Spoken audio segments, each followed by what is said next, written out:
आप दोनों आदमी को एक एक ऑप्शन देता हूं, आप दोनों आदमी को एक ऑप्शन देता हूं, बड़ा शानदार इस पर उत्तर आने वाला है। 1 मिनट रुकिए, बस दो ऑप्शन देता हूं। नार्को टेस्ट को लेकर नीलेश जी का नाम कुछ देर के लिए नरेंद्र मोदी रख देता हूं, आपका भी नाम कुछ देर के लिए नरेंद्र मोदी रख देता हूं,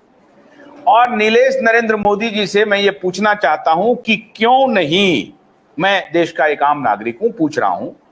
क्यों नहीं दिल्ली विधानसभा को तत्काल प्रभाव से भंग कर दिया जाए,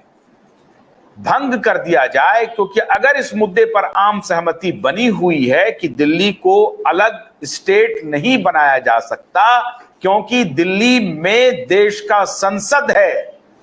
दिल्ली में देश के राष्ट्रपति भवन है, दिल्ली को इस तरह से खंडित नहीं किया जा सकता है। मल्टी डिसिप्लिनरी इनके एजेंसीज हैं, म्युनिसिपल कॉरपोरेशन ऑफ दिल्ली, फिर वो दूसरा NDMC new Delhi municipal corporation, फिर दिल्ली कैंट, ये 3 इंस्टीट्यूशंस यहां पर काम कर रहे हैं, और उसके बाद फिर दिल्ली विधानसभा।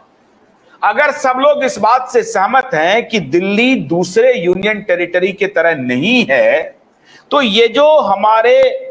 टैक्स से जो दिल्ली सरकार का पूरा अमला चल रहा है, सैकड़ों करोड़ रुपया बर्बाद हो रहा है, और वो भी तब जबकि ये केजरीवाल, इनके पास कोई पोर्टफोलियो नहीं है, लेकिन ये दिल्ली का मुख्यमंत्री बन के घूम रहा है।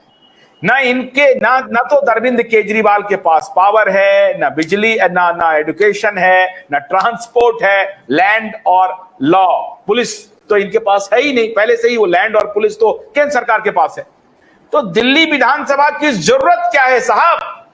नरेंद्र मोदी जी, माननीय नरेंद्र मोदी, नीलेश ओझा जी, आप हमें बताइए कि ये दिल्ली विधानसभा को एबॉलिश करेंगे या नहीं करेंगे? बोलिए। देखिए, 2 चीजें ये है, एकदम सुपर क्वेश्चन है।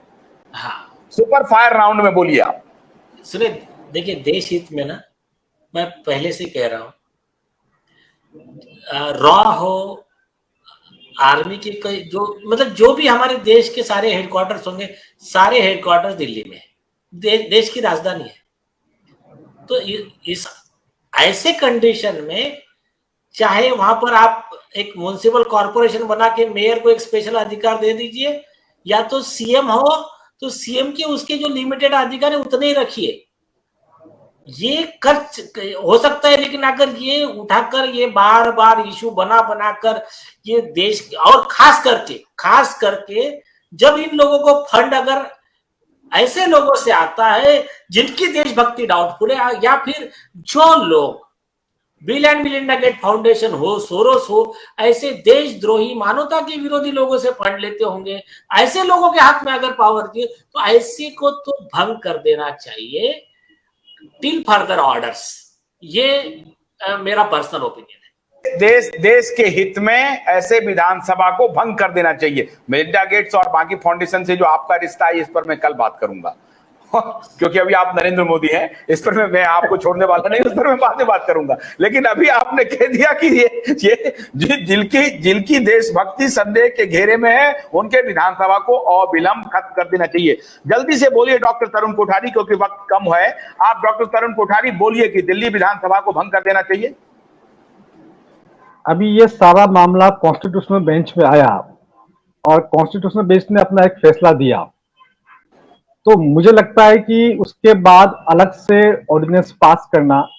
ये केंद्र सरकार की कहीं न कहीं गलत नीति है। अगर कॉन्स्टिट्यूशनल बेंच जो है वो हाईएस्ट बेंच होती है, वो कोई फैसला दे दे, उसके ऊपर ऑर्डिनेंस पास करना और उसको बिल बनाना,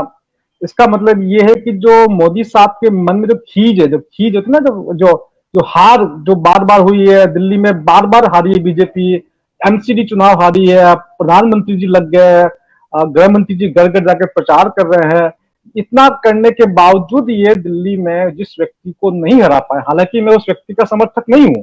मैं कोई केजरीवाल साहब का समर्थन नहीं करता हूं, लेकिन इतनी कोशिश करने के बाद भी उसको नहीं हरा पाए, तो ये एक प्रकार से खिसियानी बिल्ली वाली हरकत है। ये खिसियानी बिल्ली जिस तरह खंबा नोचती है ना, तो अगर कॉन्स्टिट्यूशनल बेंच ने फैसला दे दिया है कि पुलिस और लैंड को छोड़ करके बाकी स्टेट गवर्नमेंट के पास रहे, तो ठीक है, उस फैसले को स्वीकार कर लेना चाहिए, उसको दिल से स्वीकार करना चाहिए बजाय कि झगड़ा करने के।